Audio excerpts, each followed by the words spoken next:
Assalamualaikum warahmatullahi wabarakatuh. Salam sejahtera, Namo Buddhaya, Om Swastiastu, salam kebajikan. Bapak-bapak, ibu-ibu yang terhormat, apa kabar pagi ini? Alhamdulillah. Terima kasih udah datang hari ini. Ini hari yang sangat penting karena ini merupakan peluncuran pertama konsep Merdeka Belajar. Pasti bapak-bapak juga ingin mengetahui apa saja yang akan kita lakukan hari ini, akan kita umumkan. Tapi mohon bapak-bapak dan ibu-ibu, ini hanya langkah pertama ya pada hari ini. Saya waktu pertama kali serah terima jabatan, saya ada pidato di mana saya menyebut bahwa 100 hari pertama saya adalah untuk belajar. Dan akan rencana saya baru keluar setelah 100 hari melakukan evaluasi, mendengar dan belajar. Tapi karena ini Kabinet Indonesia Maju, kami memutuskan untuk segera melakukan hal-hal yang kerja nyata. Jadi bukan hanya merencanakan saja, tapi juga mengeluarkan kebijakan-kebijakan yang sangat dibutuhkan para guru-guru dan siswa-siswa seluruh Indonesia. Jadi ini adalah hasil daripada diskusi intensif dengan ratusan stakeholder, guru, kepala sekolah, kepala dinas, pengamat pendidik, dosen-dosen dan pakar-pakar di Indonesia dan di luar Indonesia juga. Ini adalah hasil daripada diskusi-diskusi tersebut. Ya. Saya ingin mengucapkan terima kasih kepada tim Kemendikbud yang juga telah membantu menyusun program-program tersebut. Terima kasih, kita masuk saja kepada inisiatifnya. Ada 4 inisiatif Merdeka Belajar yang akan kita laksanakan. 4 jenis kebijakan perubahan yang sangat penting. Yang satu, topik pertama adalah mengenai USBN. Yang kedua adalah mengenai UN, ujian nasional. Yang ketiga adalah mengenai RPP, rencana pelaksanaan pembelajaran, dan yang terakhir adalah mengenai zonasi. Bapak-bapak, ibu-ibu, sebelum saya masuk kepada detailnya, sekedar mengingatkan mengapa konsep Merdeka Belajar ini begitu penting.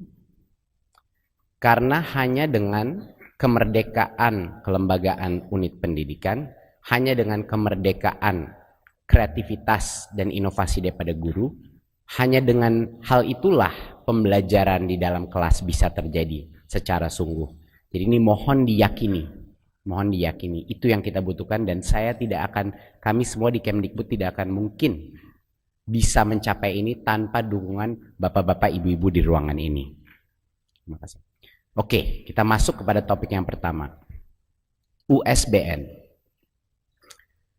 Bapak-bapak, ibu-ibu, semangatnya Undang-Undang Sisdiknas itu sudah jelas bahwa murid itu dievaluasi oleh guru dan kelulusan itu ditentukan melalui suatu penilaian yang dilakukan oleh sekolah.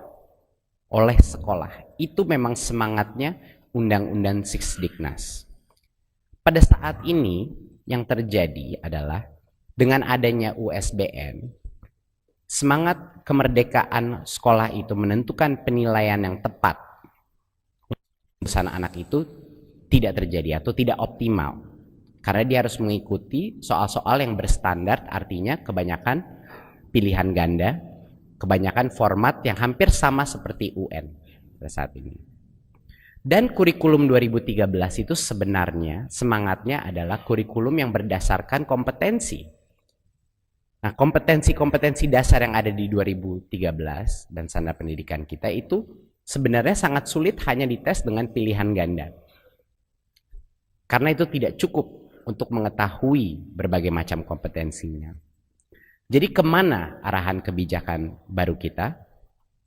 Untuk 2020, USBN itu akan diganti, dikembalikan kepada esensi Undang-Undang Sisdiknas, kepada setiap sekolah, untuk menyelenggarakan ujian kelulusannya sendiri dengan tentunya mengikuti kompetensi-kompetensi dasar yang sudah ada di kurikulum kita. Ya. Jadi untuk yang step pertama bisa back satu. Bisa halaman yang ya, makasih.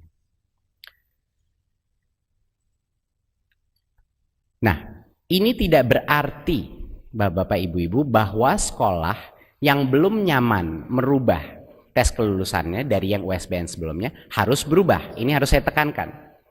Ini tidak memaksakan sekolah untuk harus berubah tes kelulusannya. Kalau sekolah itu masih belum siap untuk melakukan perubahan, kalau dia ingin menggunakan format seperti USBN yang tahun lalu, itu dipersilahkan.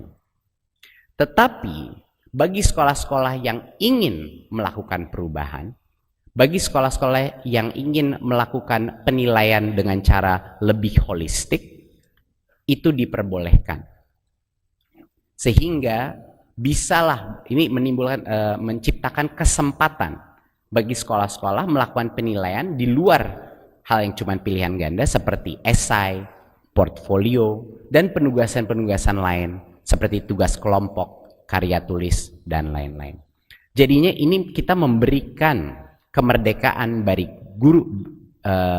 guru-guru penggerak di seluruh Indonesia untuk menciptakan konsep-konsep penilaian yang lebih holistik yang benar-benar menguji kompetensi dasar kurikulum kita, bukan hanya pengetahuan atau hafalan saja. Bagi bapak-bapak di sini yang telah menganggarkan budget untuk USBN, ini bisa digunakan untuk meningkatkan kapasitas guru dan kualitas pembelajaran. Ya, memang di beberapa daerah sudah ada anggaran ini. Tapi untuk 2020 bagi sekolah-sekolah yang ingin menciptakan asesmen yang lebih holistik, ini adalah kesempatan. Jadinya bagi guru-guru penggerak, kepala-kepala sekolah penggerak di luar, mohon ini jangan disia-siakan kesempatan ini. Namun ini juga bukan pemaksaan bagi sekolah-sekolah dan guru-guru yang belum siap, yang masih ingin mengikuti format yang sebelumnya. Itu silahkan. Ya. Ini adalah kebijakan USBN kita. Untuk yang kedua, next. UN. Ada beberapa isu atau masalah dengan UN pada saat ini. Dan ini berdasarkan survei dan diskusi dengan berbagai macam orang tua, siswa, guru-guru, dan kepala sekolah juga. Materi UN itu yang terlalu padat, sehingga cenderung fokusnya adalah mengajarkan materi, menghafal materi, dan bukan kompetensi pelajaran. Kedua, isunya adalah ini sudah menjadi beban stres bagi banyak sekali siswa, guru, dan orang tua, karena sebenarnya ini berubah menjadi indikator keberhasilan siswa sebagai individu. Padahal maksudnya ujian nasional berstandar nasional adalah untuk mengakses sistem pendidikan, yaitu sekolahnya maupun geografinya maupun sistem pendidikannya secara nasional. Dan UN ini hanya menilai satu aspek, yaitu yang kognitifnya. Bahkan nggak semua aspek kognitif kompetensi dites, lebih banyak ke penguasaan materinya dan belum menyentuh karakter siswa secara lebih holistik. Nah, jadi apa perubahan yang akan kita lakukan? Untuk 2020, UN akan dilaksanakan sesuai seperti tahun sebelumnya. Ya, jadi untuk 2020, bagi banyak orang tua yang sudah investasi banyak untuk anaknya, belajar untuk mendapat angka terbaik di UN, itu silahkan lanjut untuk 2020. Tapi itu hari terakhir UN seperti format sekarang diselenggarakan. Di tahun 2021 UN itu akan diganti menjadi asesmen kompetensi minimum dan survei karakter. Nah, akan saya jelaskan. Yang pertama adalah penyederhanaan asesmen ini. Bapak-bapak, ibu-ibu, kayaknya kita semua di ruangan ini setuju. Secara nasional kita membutuhkan tolak ukur. Tidak bisa sama sekali kita tidak punya tolak ukur. Tapi apa yang diukur dan siapa yang diukur, itu yang akan berubah, Bapak Ibu-Ibu.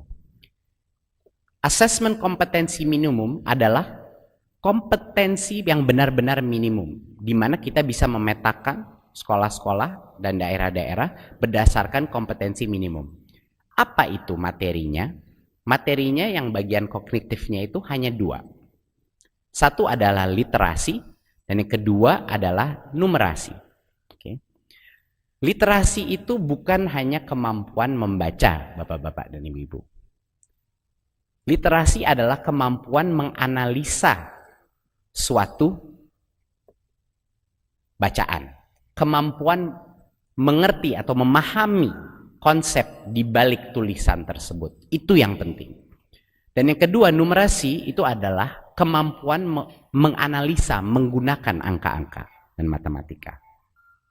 Ya, ini adalah dua hal yang akan menyederhanakan asesmen kompetensi yang dilakukan mulai tahun 2021. Jadinya ini bukan berdasarkan mata pelajaran lagi, bukan berdasarkan penguasaan konten atau materi. Ini berdasarkan kompetensi minimum, kompetensi dasar yang dibutuhkan murid-murid untuk bisa belajar apapun materinya. Ya, ini adalah kompetensi minimum yang dibutuhkan murid untuk bisa belajar apapun mata pelajarannya. Dan yang terakhir adalah akan ada survei karakter. Ini luar biasa pentingnya Bapak-bapak dan Ibu-ibu. Karena pada saat ini secara nasional hanya data yang kita punya ini hanya data kognitif. Kita tidak mengetahui mengenai kondisi ekosistem di dalam sekolahnya murid kita. Kita tidak mengetahui apakah azas-azas Pancasila itu benar-benar dirasakan oleh siswa-siswa se-Indonesia. Kita akan menanyakan survei-survei untuk mengetahui di ekosistem sekolahnya bagaimana implementasi gotong royong. Apakah level toleransinya sehat dan baik di dalam sekolah itu? Apakah well-being atau kebahagiaan anak itu sudah mapan? Apakah ada bullying yang terjadi kepada siswa-siswi di sekolah itu? Survei ini akan menjadi suatu panduan buat sekolahnya dan buat kami, dan buat dinas dan buat Kementerian Pendidikan dan Kebudayaan. Survei karakter ini akan menjadi tolak ukur untuk bisa memberikan umpan balik, memberikan feedback kepada sekolah-sekolah untuk melakukan perubahan-perubahan yang akan menciptakan siswa-siswi yang lebih bahagia dan juga lebih kuat azas-azas Pancasilanya di dalam lingkungan sekolah. Ini yang pertama dari sisi materinya. Dan yang kedua adalah kapan asesmen kompetensi ini dilakukan, itu sangat penting. Yang tadinya di akhir jenjang, kita akan ubah itu di tengah jenjang. Ya, yang tadinya di akhir jenjang, kita akan ubah di tengah jenjang. Kenapa? Dua alasan. Alasan pertama adalah kalau dilakukan di tengah jenjang, ini memberikan waktu untuk sekolah dan guru-guru untuk melakukan perbaikan sebelum anak itu lulus jenjang itu. Bayangkan Bapak-bapak, Ibu-ibu, sekarang kita memberikan assessment, tapi itu guru-guru dan kepala sekolah sudah tidak bisa melakukan perbaikan kepada murid-murid yang benar-benar membutuhkan bantuan ekstra maupun juga peningkatan kualitas pembelajaran mengikuti hasil asesmen tersebut. Kalau itu dilaksanakan di tengah jenjang, ini memberikan waktu bagi semua unit pendidikan kita untuk melakukan perbaikan. Dan yang kedua, karena dilakukan di tengah jenjang, ini tidak bisa digunakan sebagai alat seleksi untuk siswa-siswa kita, siswa-siswi kita. Tidak lagi menimbulkan stres di orang tua dan anak-anak. Karena ini adalah formatif assessment-nya. Formatif artinya harus berguna bagi sekolah, berguna bagi guru untuk memperbaiki dirinya. Dan poin ketiga yang terpenting, ini kita asesmen kompetensi ini dan survei karakter ini bukan hanya kita mengikuti ide-ide kita sendiri saja. Kami dibantu berbagai macam organisasi di dalam Indonesia dan di luar Indonesia, dan banyak sekali bantuan seperti organisasi seperti OECD dan World Bank juga, agar asesmen kompetensi ini kualitasnya sangat baik, agar kualitasnya setara dengan kualitas internasional, tapi juga penuh dengan kearifan lokal kita. Ya, jadi ini kita gotong royong untuk menciptakan asesmen kompetensi yang lebih baik. Next. Jadi ini sekedar menekankan saja bahwa numerasi dan literasi itu bukan mata pelajaran bahasa, bukan mata pelajaran matematika, tapi kemampuan murid-murid menggunakan konsep itu untuk menganalisa sebuah materi. Ya, seperti yang di sebelah kiri ini ada suatu paragraf dan diagram mengenai climate change, mengenai masalah lingkungan hidup kita. Dan dari situlah murid-murid akan harus bisa menggunakan higher order thinking, menggunakan daya analisa dia untuk menjawab pertanyaannya. Ya. Dan untuk yang contoh seperti yang matematika, kemampuan menganalisa itu berdasarkan contextual intelligence, bahwa dia bisa mengaplikasikan konsep matematika itu di dalam suatu situasi baik abstrak maupun konkret. Ya, ini contoh untuk yang ini kita ambil contohnya dari PISA, Bapak-bapak dan Ibu-ibu. Ini sekedar memberikan gambaran apa perubahannya dari yang ujian nasional sebelumnya. Next. Inisiatif ketiga didedikasikan untuk para guru-guru. Yang tadinya RPP ada 13 komponen yang begitu padat dan menjadi beban yang begitu berat bagi guru-guru. Kita akan merubahnya menjadi format yang jauh lebih sederhana. Cukup 1 halaman saja untuk RPP.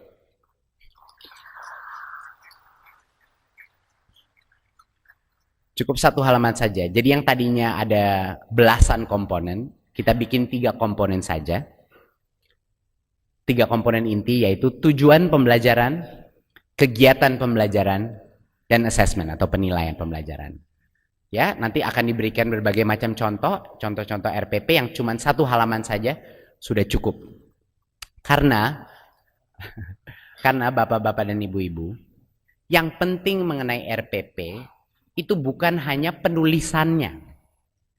Sebenarnya esensinya RPP atau lesson plan adalah proses refleksi daripada guru itu. Pada saat dia menulis suatu RPP, dia laksanakan di kelas besoknya, dia kembali kepada RPP itu untuk melakukan refleksi. Dia melihat, tercapai nggak apa yang saya maksudkan? Dari situlah pembelajaran terjadi, bukan dengan nulis 10 halaman sekedar buat administrasi. Mohon bantuan bapak-bapak, ibu-ibu untuk mengkomunikasikan ini kepada semua pengawas di bawah bapak-bapak dan ibu-ibu, agar mengerti esensinya ini dan agar ini dilakukan tapi tidak menjadi beban yang terlalu berat. Karena esensinya adalah proses itu terjadi, itu yang penting. Ya, tentunya kami akan memberikan berbagai macam contoh-contoh RPP yang singkat tapi kualitasnya bagus juga. Ya, jadi RPP cukup 1 halaman. Yang berikutnya, zonasi. Oke. Zonasi, bapak-bapak dan ibu-ibu, itu sangat penting. Dan kami di Kementerian Pendidikan dan Kebudayaan mendukung penuh inisiatif zonasi ini. Tapi ada berbagai macam daerah yang mengalami kesulitan. Kami sadar. Nggak semua daerah itu siap untuk suatu policy zonasi yang sangat rigid. Ya. Sebelumnya jalur zonasi minimal 80%, jalur prestasi hanya 15% dan perpindahan 5%. Jadi kami ingin menciptakan suatu kebijakan yang bisa melaksanakan esensi atau semangat zonasi, yaitu pemerataan bagi semua murid untuk bisa mendapatkan kualitas yang baik, tetapi juga mengakomodir perbedaan di situasi di daerah-daerah. Jadi arahan kebijakan ke depannya adalah sedikit kelonggaran kita memberikan di zonasi.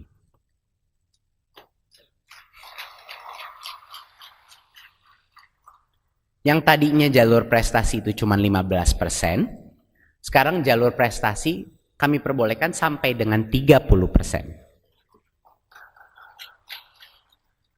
Jadi bagi ibu-ibu dan bapak-bapak orang tua yang sangat semangat mempush anaknya untuk mendapatkan angka yang baik, untuk mendapatkan prestasi yang baik, inilah menjadi kesempatan untuk mereka untuk mencapai sekolah yang mereka inginkan.